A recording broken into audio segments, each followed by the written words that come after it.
The Lord be with you. Story time, folks. You know I love a good story.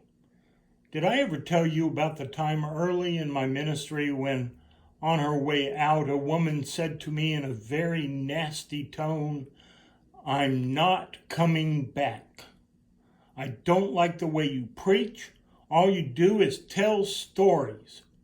And she stormed out of the church. Her words rocked me. I knew I was disappointing her, but was I disappointing my Lord too? I went home.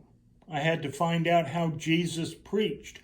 I would find out, and then I would preach that way too. I started flipping pages.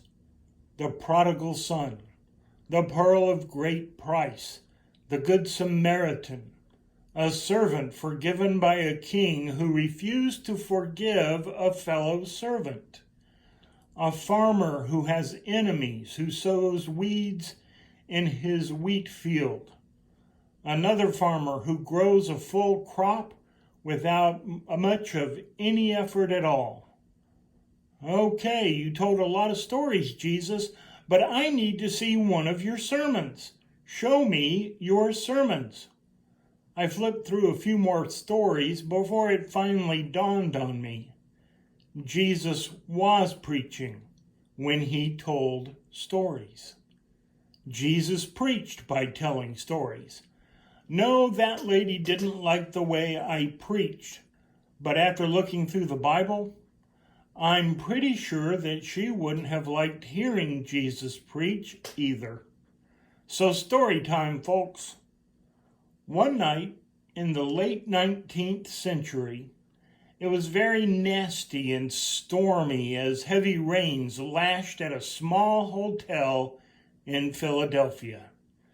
An elderly man and woman approached the registration desk. Their question was, of course, "Do you have a room for us tonight?" Then, with a slight pause, the woman explained, "We have been to some of the larger hotels, and they are all full."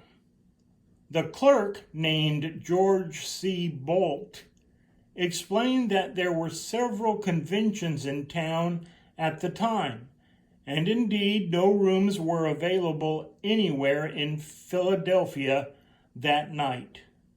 He also told them that all of the rooms in his hotel were full as well.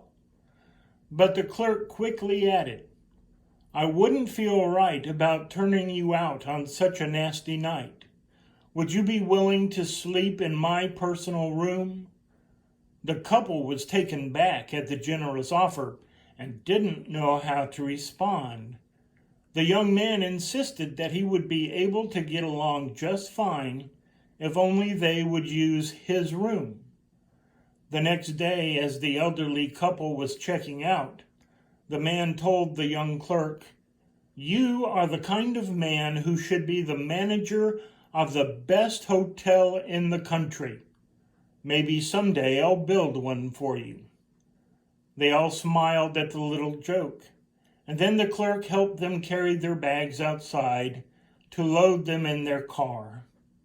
2 years later, the clerk received a letter from the older man.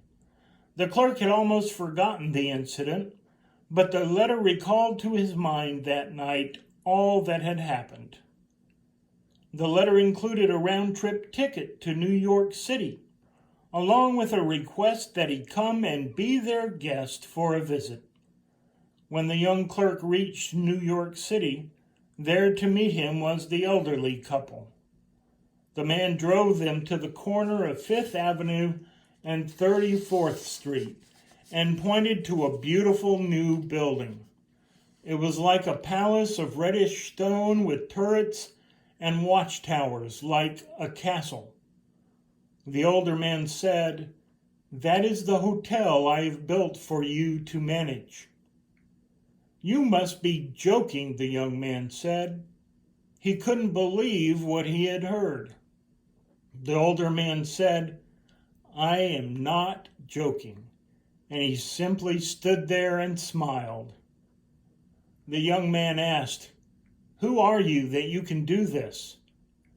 The man, all humility and poise, replied, William Waldorf Astor, who was one of the richest men in the world during his time.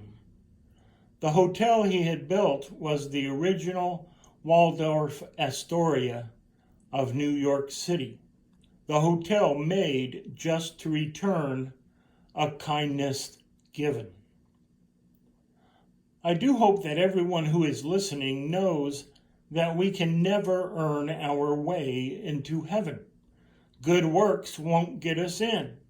We can't bribe St. Peter to get in. We arrive at the gates empty-handed and have nothing to offer anyway. We can't beg our way in. Faith in Jesus Christ is the only key that will open the pearly gates. Still, sacrificial service, good deeds, acts of mercy, they're all important to us who follow Jesus.